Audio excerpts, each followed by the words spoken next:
Muy buenas tardes, continuamos con esta serie de conferencias organizadas entre el Seminario de Cultura Mexicana y la ANUYES. El día de hoy corresponde hacer la presentación del libro de Daniel Reséndiz, del doctor Daniel Reséndiz, sobre el rompecabezas de la ingeniería. Presentación que nos va a hacer el doctor Gabriel Aupinet, un destacado doctor en ingeniería del Instituto de Ingeniería de la UNAM, que junto con el Seminario de Cultura Mexicana y ANUYES presentamos hoy esta publicación. Bienvenidos.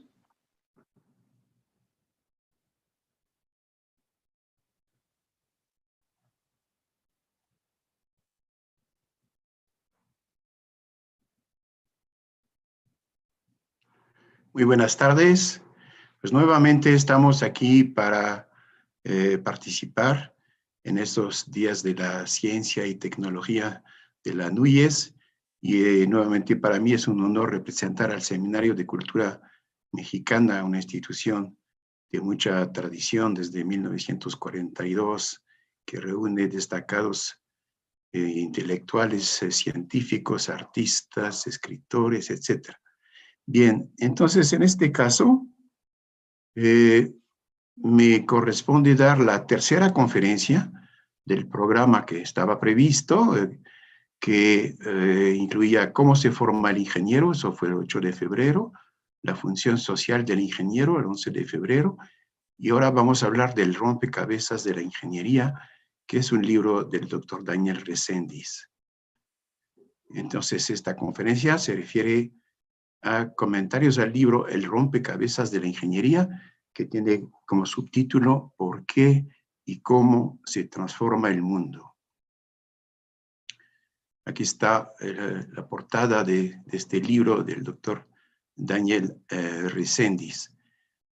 Lo que procede, obviamente, es presentar primero el autor, el doctor Daniel Reséndiz Núñez. Lo voy a hacer brevemente. De hecho, esta tarea resulta muy fácil para mí porque el doctor Reséndiz publicó recientemente con el Seminario de Cultura Mexicana un folleto que se llama Personas y Vivencias Memorables en mi medio siglo de actividad académica. Por cierto que me hizo el honor el doctor Reséndiz de pedirme que escribiera el prefacio, el prólogo de esta publicación. Entonces, en esta publicación, pues, están los elementos biográficos del doctor Reséndiz y encontramos que, pues, ha tenido una trayectoria muy destacada, tanto como investigador, profesor, y también en sus incursiones en la administración del país, ¿no? Bien, entonces podemos destacar que fue investigador en el área de geotecnia, que fue director del Instituto de Ingeniería, ha sido secretario general del CONACYT y director de la Facultad de Ingeniería. Muy bien.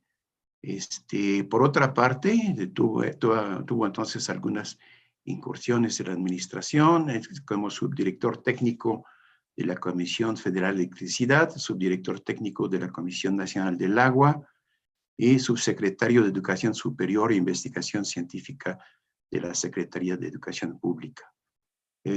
Nuevamente en la Comisión de Electricidad llegó a ser subdirector de programación. Todavía es muy activo, es investigador emérito del Instituto de Ingeniería. En este texto al que me referí, que llamamos Personas y Vivencias Memorables en mi medio siglo de actividad académica, el doctor Reséndiz hace referencia a muchos de los profesores y grandes ingenieros que contribuyeron a la formación del propio doctor Reséndiz y que han tenido una influencia muy destacada en la profesión. Él se refiere principalmente al profesor Raúl Marsal, del que ya mencionamos en conferencias anteriores en relación con la construcción de presas y el subsuelo de la Ciudad de México, el doctor Emilio Rosenbluth, que además de ser un gran especialista de la ingeniería sísmica, de sus efectos sobre las estructuras, ha sido también un filósofo en cierta medida de la ingeniería. Y finalmente, el maestro Fernando Iriart, que fue un funcionario muy destacado y que ocupó posiciones muy importantes en diferentes administraciones públicas. Bien, entonces vamos a este libro, El rompecabezas de la ingeniería, ¿por qué y cómo se transforma el mundo? Es un libro que he publicado en 2008, la sexta reimpresión es de 2020. Es del Fondo de Cultura Económica, en la serie La Ciencia para Todos, número 215. Es un libro que ha tenido mucha demanda, tiene aproximadamente 400 páginas, y es un libro cuyo título puede parecer un poco enigmático. ¿Por qué el rompecabezas de la ingeniería? Bueno, el doctor Reséndiz nos explica que para abordar cualquier tema, en particular ingeniería, pues que hay que tomar en cuenta que existe una complejidad de que el conocimiento solamente se adquiere formando un mosaico por elementos que se van entendiendo del tema que se estudia, ¿no? Entonces, precisamente en el caso de la ingeniería, él nos propone en su libro diversos elementos que se pueden acomodar para ir formando un conocimiento parcial o tan completo como uno lo desee de lo que es la ingeniería. Como buen ingeniero, los temas en el libro los numeró el doctor Reséndiz, están numerados, y la sugerencia que él tiene es que uno pueda leer temas en forma prácticamente independiente, aunque hay algunas conexiones entre los diferentes temas, irnos formando un mosaico, pues, que nos dé una mejor idea de lo que es la ingeniería. Es un libro de carácter reflexivo y a cierto punto filosófico. O sea, no es un libro en el que uno vaya a encontrar estadísticas de matrículas de las escuelas, etcétera, como las que publica la ANUYES. No, es un libro muy profundo que analiza realmente cuál es el papel del ingeniero, cómo debe formarse, cómo se debe desempeñar y cuáles son las tendencias a futuro del papel del ingeniero en la sociedad. Entonces, está dividido en tres partes. En la primera parte se refiere a los procesos intelectuales de la ingeniería. En los comentarios que voy a hacer no me voy a referir a todos los subtemas que se plantean aquí, pero sí vamos a comentar algunos de esos temas. Y por cierto que para hacerlo voy a aprovechar algunos de las láminas que preparó el propio doctor Reséndiz en conferencias anteriores, además de algunas láminas complementarias. Bien, ¿cómo armar un rompecabezas infinito? Eso ya lo comentamos a partir de elementos del libro. El doctor Reséndiz nos propone formar un primer planteamiento de cómo se puede entender la ingeniería, y uno puede ir directamente a los temas que más le llaman la atención. El quehacer del ingeniero, bueno, él nos explica en qué consiste el trabajo del ingeniero, nos habla de los métodos de la ingeniería, nos habla de un concepto que siempre resulta un poco enigmático, que es el juicio profesional, pero que es muy importante en la profesión del ingeniero. Nos habla de que la razón no basta, se tiene que complementar con otras capacidades del ingeniero.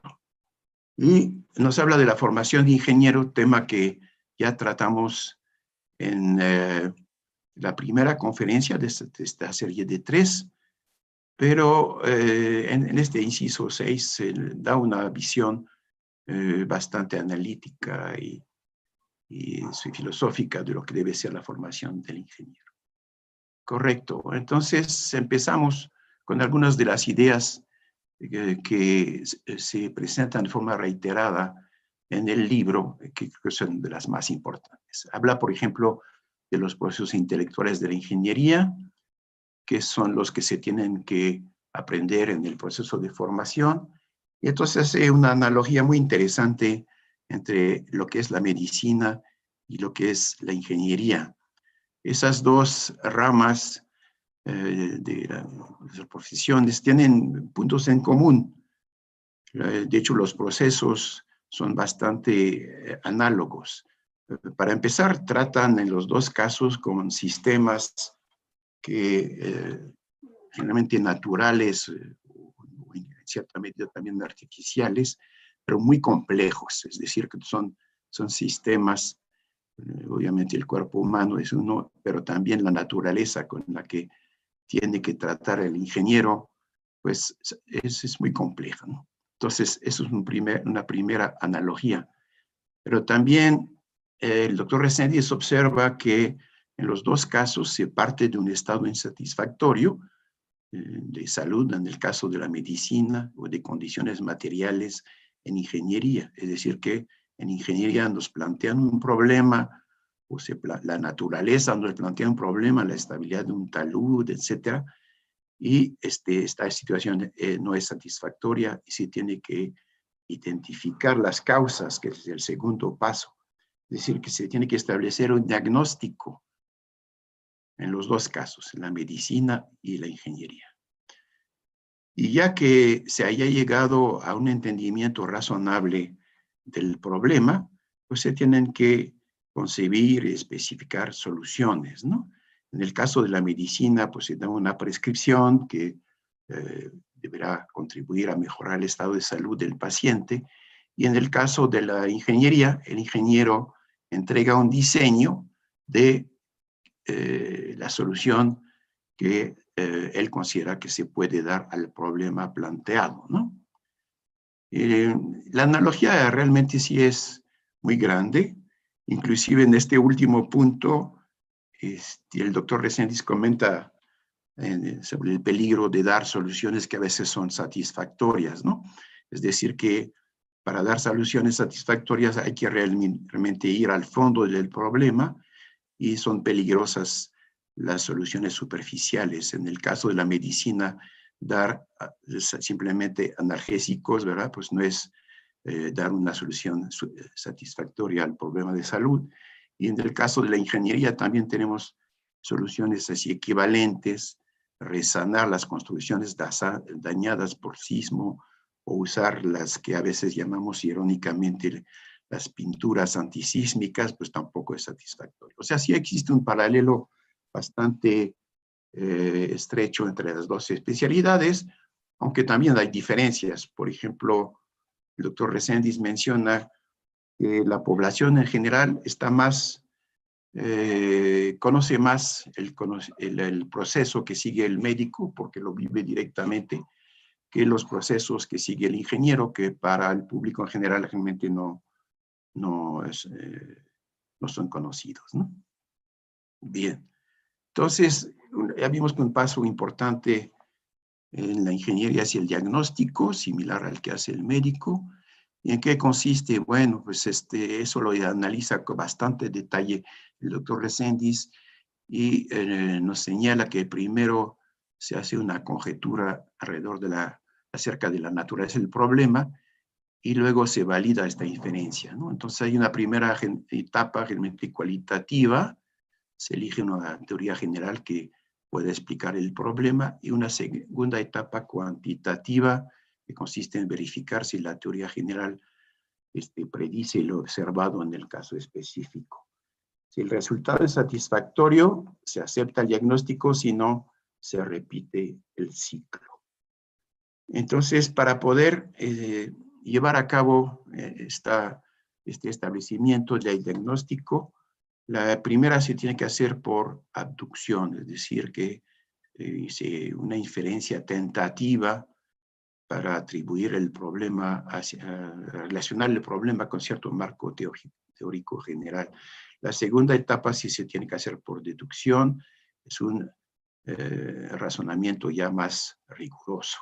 Entonces, para poder establecer este diagnóstico, pues es necesario que el ingeniero cuente con una formación en ciertas teorías científicas, pero también conocimientos empíricos. Eso también, lo de los conocimientos empíricos, es una característica que comparte con el médico y quizá no tanto con los científicos, ¿verdad? Es decir, que en ingeniería el objetivo es resolver un problema, no es necesariamente mejorar el conocimiento. Entonces se puede aprovechar la experiencia. De hecho, durante muchos siglos, la ingeniería se apoyaba básicamente en lo empírico y hay que tener un conocimiento de esta experiencia que existe, ¿no? Luego se procede, entonces, como ya se dijo, por abducción. Tiene que tener una cierta capacidad para lidiar con la incertidumbre. Este tema lo trataremos un poco más a detalle al final de esta conferencia, porque está tomando cada vez más importancia en ingeniería. Existe la tendencia en hacer explícita la incertidumbre, no dar una falsa seguridad de que los diseños están a prueba de cualquier evento, sino que reconocer explícitamente que hay algunos factores que pueden afectar su validez y dentro de qué límite. También se requiere entonces la capacidad de deducción. En el libro también aborda el tema de cómo se forma un ingeniero. Esto también lo discutimos en la primera conferencia de esta serie. Y aquí podemos ver que el doctor Reséndiz coincide de forma muy importante con lo que ya comentamos. Él dice, hay una larga tradición de la formación del ingeniero, ha cambiado el cómo, no el qué ni el por qué. La cuestión interesa a los profesores, a los empresarios y a los ingenieros, no solamente a las escuelas de ingeniería, sino que las empresas de ingeniería deben involucrarse explícitamente en la formación del ingeniero. Nos dice el doctor Reséndiz que la historia enseña que hay ingenieros desde hace milenios, pero que las escuelas de ingeniería existen solamente desde hace pocos siglos, ¿no? Y como ya lo mencionamos, antes del siglo XVIII se daba mucha importancia al empirismo. Existían los maestros, ¿verdad? La construcción, por ejemplo, se basaba en construcciones anteriores. Si pensamos en las catedrales, bueno, pues se habían construido cierto número de catedrales y para avanzar se construía algo un poco más sofisticado, tomando en cuenta la experiencia previa, en particular las fallas que se habían presentado en el pasado, ¿no? Entonces los ingenieros aprendían en el pasado bajo la tutela de algún maestro y estaban supervisados por quienes ya sabían, ¿no? O sea, es el famoso aprendizaje, que no ha desaparecido totalmente. En países como Alemania, por ejemplo, el aprendizaje se considera como muy importante para la formación de técnicos e ingenieros.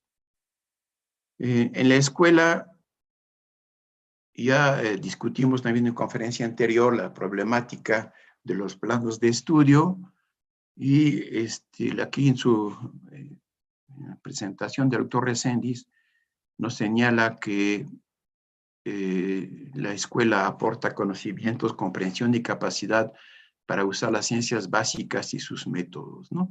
Pero también nos aporta conocimiento profundo de las ciencias de la ingeniería, sus alcances y sus limitaciones. Y también nos tiene que aportar potencial para actualizar y ampliar estos conocimientos y capacidades mediante el estudio autodidacta y la observación sistemática. Hay una parte interesante sobre el nacimiento de las escuelas. Él recuerda que las escuelas surgieron cuando la ciencia empezó a institucionalizarse y hubo una necesidad social de ingenieros. Ambas condiciones, de acuerdo con el doctor Reséndiz, se establecieron a plenitud en el siglo XVIII, llamado siglo de la Ilustración. Fue cuando se empezaron a fundar algunas escuelas de ingeniería, incluyendo aquí en México el Real Seminario de Minería, en Francia la Escuela de Puentes y Caminos, y muchas otras en diferentes países. Y desde entonces la formación de ingenieros se hace en 2 etapas sucesivas, en la escuela, en la práctica tutelada o supervisada. Esto el doctor Reséndiz lo reitera, es decir, que contrariamente a lo que opinan algunas personas, la formación del ingeniero no se hace 100% en la escuela, o sea, eso no es posible. Tiene que haber una formación equilibrada entre la escuela y la práctica tutelada o supervisada dentro de la empresa. Bien, las escuelas de ingeniería, pues hay bastantes, ¿verdad?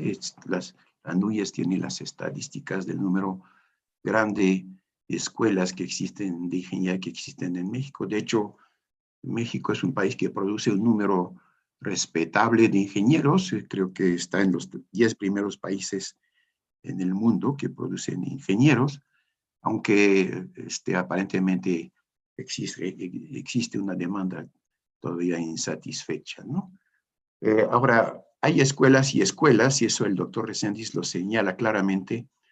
Por ejemplo, le preocupa que existan escuelas que no usen las mejores formas para enseñar y que hasta en ciertos casos extremos pueden ser simples mecanismos de distribución de credenciales, ¿verdad? Sin pensar en lo que puede encontrar uno en internet, ¿verdad? Que a veces se pueden hasta comprar diplomas. Bueno, existen escuelas que por la formación superficial que dan, casi están en esta condición. El aprendizaje de los ingenieros en la práctica es tan importante como antes, pero no tiene visibilidad social. En consecuencia, suele achacarse a las escuelas de ingeniería deficiencias que no son suyas. Por ejemplo, que sus recién egresados desconocen el ambiente y las prácticas laborales, carecen de conocimientos y habilidades prácticas, no son capaces de trabajar en equipo y carecen de juicio profesional. Bueno, pues precisamente esos temas son los que deben aprenderse dentro de la empresa, ¿no? No se le puede pedir a un joven estudiante que acaba de dedicar varios años a estudiar las ciencias básicas y las ciencias de la ingeniería, que esté familiarizado con el medio de trabajo, con las prácticas laborales, sindicales, por ejemplo, etcétera, y que no tenga experiencia o precisamente empieza a trabajar para adquirir experiencia, ¿no? Entonces, esta confusión hay que evitarla. Y el peligro es que se le pida a las escuelas de ingeniería que formen personas que tengan conocimientos, por ejemplo, en administración de empresas, en contabilidad, etcétera, y que sean mano de obra económica para las empresas, pero que realmente no sean ingenieros.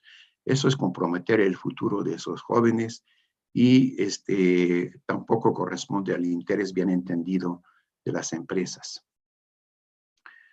Bien, las empresas deben proporcionar entonces los conocimientos extracientíficos necesarios para el ejercicio profesional, la capacidad de trabajar en equipo, los elementos de buen juicio profesional a través de proyectos que se encarguen a los recién egresados y conocimientos y capacidades crecientes conforme se trabaja con apego a ciertas prácticas.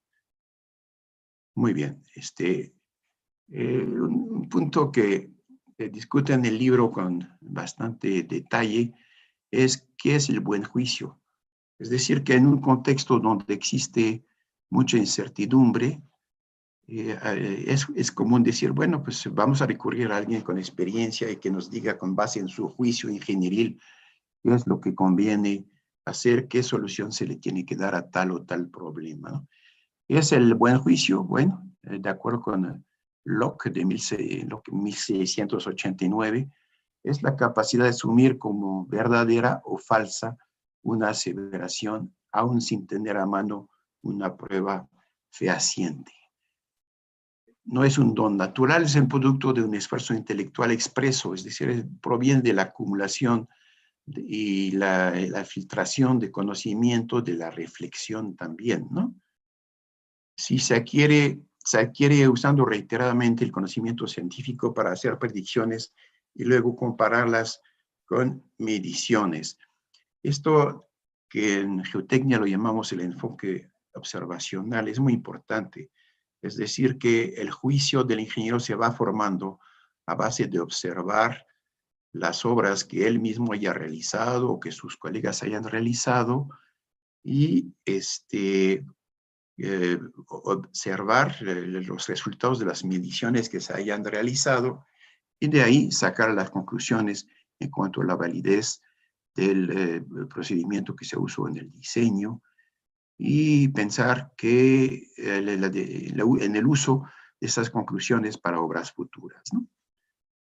También debe existir conciencia de que el trabajo en equipo es el ambiente más propicio para desarrollar el juicio profesional. Muy bien, con eso termina la primera parte. Y la segunda parte, el doctor Reséndiz lo dedica al entorno de la ingeniería, con varios subtemas que están aquí presentes y no los vamos a ver todos, pero vamos a analizar algunos conceptos que están presentados en esta segunda parte. Insisto, el doctor Reséndiz de su planteamiento menciona que cada uno de esos subtemas pueden ser elementos en cierta forma independientes que contribuyan a formar un mosaico que constituya un conocimiento quizás suficiente para algunos lectores de lo que es la ingeniería. Él menciona el tema de la ciencia e ingeniería. En una conferencia anterior mencionamos que existe una diferencia entre ciencia e ingeniería. El científico, dice esta frase, describe lo que existe, el ingeniero crea lo que nunca ha existido. Bueno, esto pone el trabajo del ingeniero bajo una perspectiva muy, muy favorable, ¿verdad? Y ya hemos comentado que en realidad esta frase contiene ciertas aproximaciones. Muchas veces el científico contribuye a las aplicaciones y el ingeniero también se interesa en el conocimiento científico, pero bueno, sí contribuye a definir la diferencia entre ciencia e ingeniería. Por ejemplo, en ingeniería ya hemos mencionado que hay un lugar para el empirismo, es decir, que las soluciones que va a dar el ingeniero van a ser basadas principalmente en el conocimiento científico, que es cosa que comparte con el científico, pero también puede darse su lugar a la experiencia. Hay unos casos en geotecnia muy conocidos del uso del empirismo, por ejemplo, para calcular el empuje sobre estructuras como muros de contención, por ejemplo, estructuras subterráneas, pues podría ser, por ejemplo, el cajón del metro, etcétera. Bueno, durante muchos años, y creo que todavía se hace, se han usado resultados empíricos. Por ejemplo, los de Ralph Peck. Ralph Peck fue un gran ingeniero de la geotecnia que trabajaba en Chicago y publicó unos diagramas de empujes de las tierras sobre las obras sepultadas, como túneles o muros más bien, y lo que publicó fue lo que él midió nada más, o sea, es decir, que para determinado tipo de suelo, él pudo decir, bueno, pues existen mediciones de esas presiones y formó inclusive una envolvente de esas presiones y propuso esta aproximación como un método de diseño que se ha usado muchísimo, ¿no? Eso es empirismo puro que obviamente actualmente se refuerza con análisis más basados más en la ciencia, o por ejemplo en métodos numéricos que han venido a reforzar esas recomendaciones empíricas dadas por el ingeniero. Reiteradamente, el doctor Reséndiz en su libro insiste en una consideración que ya había hecho el doctor Rosenbluth, que dice, el ingeniero no es ni artista ni científico, O sea, no es artista porque usa mucho la racionalidad, no solamente la espontaneidad, los sentidos. Tampoco es científico porque no solamente se interesa en el avance del conocimiento, sino en las soluciones de problemas prácticos. No es técnico porque no usa una rutina, un manual, alguna técnica ya conocida y le aplica a ciegas, que sería más bien el caso de un técnico. Es un profesionista al servicio de la sociedad. Y esto es muy importante, al servicio de la sociedad y no solamente del cliente. Es decir, un ingeniero que se ajusta a las solicitudes del cliente, que a veces no son racionales ni necesariamente éticas, ya deja de ser un ingeniero, ¿no? El ingeniero está al servicio de la sociedad en su conjunto. Él debe preocuparse de la seguridad, de la economía también, y eso le va a gustar al cliente, pero tiene objetivos mucho más elevados que el de resolver solamente el problema de una persona. Eso es muy importante y creo que es una idea que se encuentra a lo largo de todo el libro, es decir, que el ingeniero es una persona que debe pretender a aspiraciones muy humanistas de alto nivel y no debe ser un simple ejecutor de algunas acciones para beneficio de la sociedad. La tercera parte se refiere al contexto de la ingeniería, habla de la tecnología y los valores sociales, los sistemas sociotécnicos. Eso algo vimos en la segunda conferencia relativa a la función social del ingeniero. Y hay un punto que menciona él y analiza con detalle, que es la incertidumbre y su manejo. Ese es un tema que vale la pena detenerse un poquito. Lo inevitable es la incertidumbre, nos dice el doctor Reséndiz. En efecto, la incertidumbre es inherente a la naturaleza. El mundo no es determinista, más aún en ciertos aspectos de la física, ¿verdad? Como la física cuántica, ¿no? Pero en forma general la naturaleza es compleja y no se puede predecir con tanta facilidad tal o tal evento que ocurre en la naturaleza, ¿no? Y también la incertidumbre es inherente al conocimiento, es decir, de los modos de inferencia lógica, las conjeturas de inducción, siempre se hacen con cierto grado de incertidumbre, ¿no? La deducción, por lo contrario, esa es la participación de las matemáticas, ofrece certeza absoluta.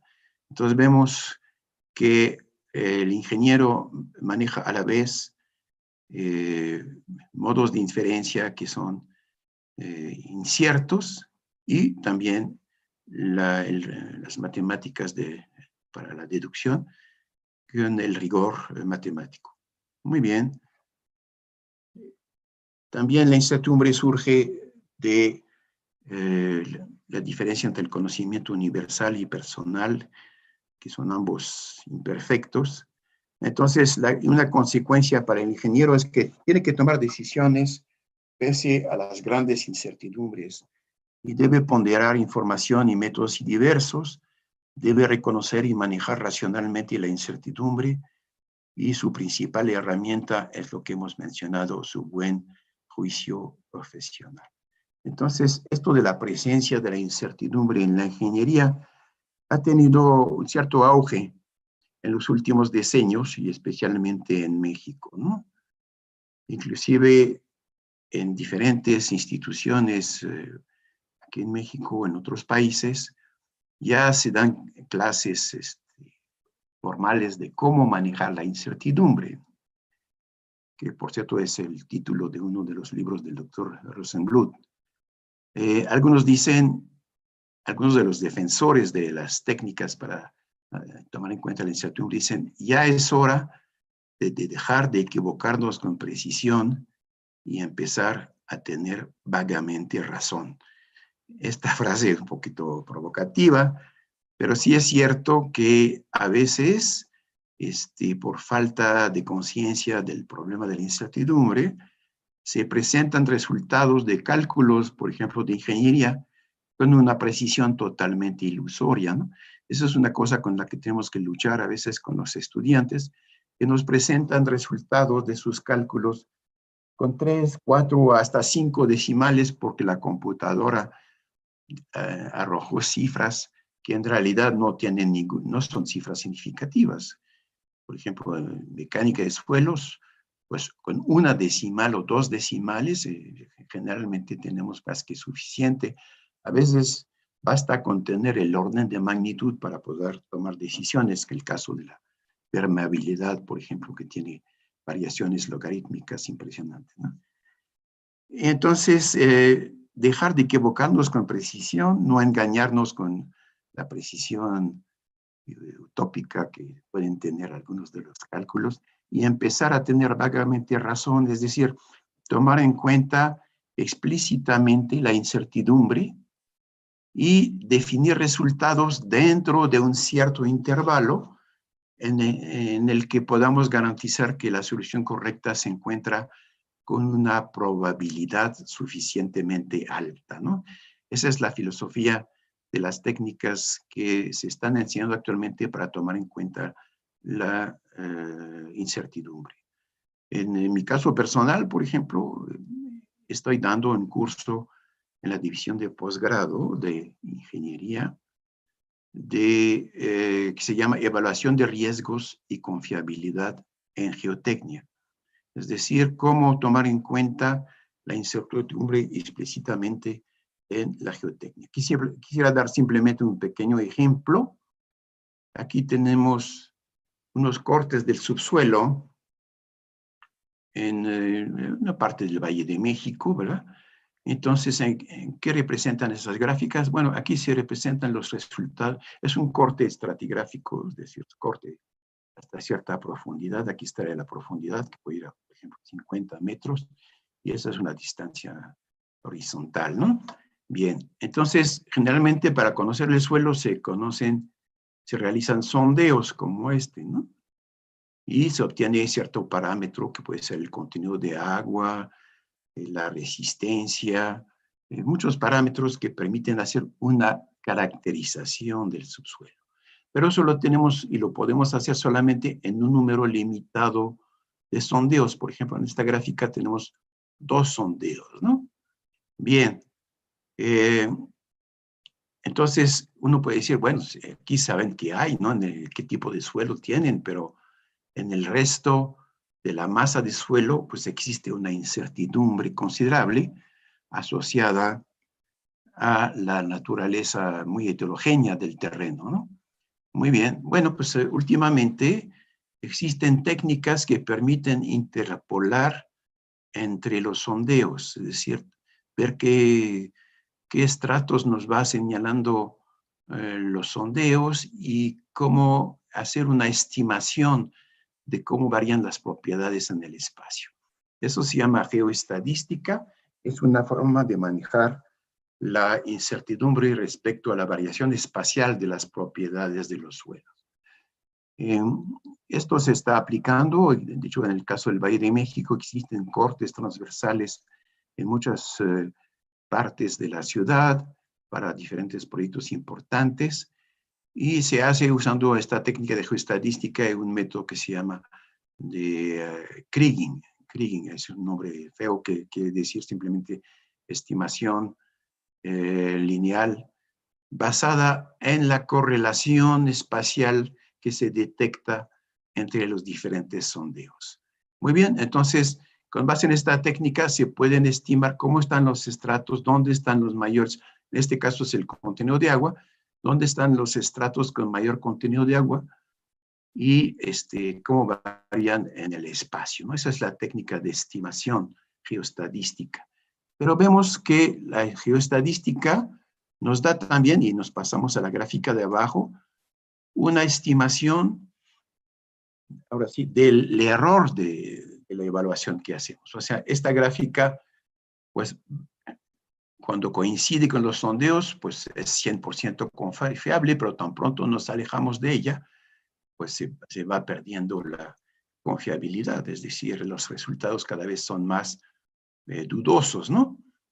Entonces, la técnica matemática de la geoestadística nos permite precisamente cuantificar esta incertidumbre a través de un parámetro que se llama desviación estándar de la estimación, que podemos representar gráficamente. Entonces vemos que cuando coincidimos con un sondeo que ya se ha realizado, pues no hay incertidumbre, por eso está la luz muy blanca, ¿verdad? Pero conforme nos alejamos de los sondeos, pues aumenta el grado de incertidumbre y caemos en zonas donde más oscuras, donde el conocimiento no tiene la misma calidad, ¿no?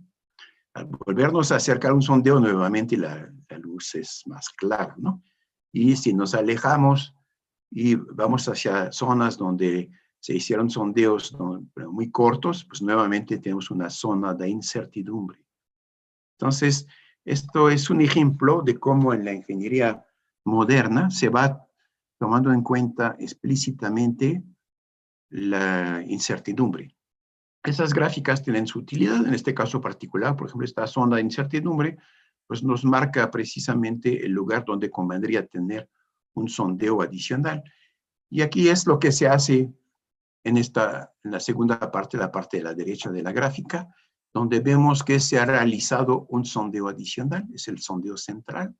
Bueno, este sondeo central, y ya que se tengan los resultados, se puede combinar con los resultados de los sondeos anteriores para hacer una nueva estimación geoestadística. Vemos que con base en este sondeo ya cambió la imagen del subsuelo que tenemos, ¿no? Ya la estimación que se hace nos señala una zona aquí con alto contenido de agua que no estaba en esta zona. Y la presencia de este nuevo sondeo hace que la gráfica de calidad de la información del error residual que queda después de esos sondeos, pues se vaya modificando mucho. Prácticamente ya desapareció casi esta mancha oscura y ya tenemos mejor información. Eso no es más que un ejemplo de técnicas que se están desarrollando.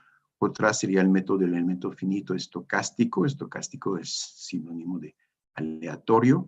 Es decir, tomar en cuenta explícitamente la incertidumbre en los análisis del ingeniero. Muy bien, entonces ya recorrimos el libro del doctor Reséndiz, vimos algunas ideas fuertes de que contiene este libro, y el mismo doctor Reséndiz, a pesar de que su libro no tiene conclusión, en su libro, en sus presentaciones de este mismo libro, insiste en lo que en su opinión es la misión del ingeniero. Retoma entonces algunos de los conceptos que hemos visto. Las funciones sustanciales de la ingeniería no son científicas, es decir, no se pretende alcanzar la verdad a través de la ingeniería, porque ese no es el objetivo, ni tampoco son técnicas de simplemente aplicar conocimientos ya existentes para beneficio del cliente. No, su misión es profesional, es decir, tiene que servir a la sociedad y responder ante ella de lo que hace, ¿no? Eso principalmente en los aspectos de seguridad, de ética y otros aspectos, ¿no? Entonces, solamente cumple su misión si compatibiliza los intereses de sus clientes con los de la sociedad. Tiene que existir compatibilidad entre los intereses de los clientes y los de la sociedad. El contexto en que trabaja es de alta incertidumbre, eso lo acabamos de comentar. Ha habido avances entonces importantes en el arte de tomar en cuenta la incertidumbre en los diseños. Y él debe reconocer que sus diagnósticos y diseños conceptuales tienen subjetividad, pero son congruentes entre sí mismos y entre sí. Por todo ello, el atributo más valioso de un ingeniero es su buen juicio.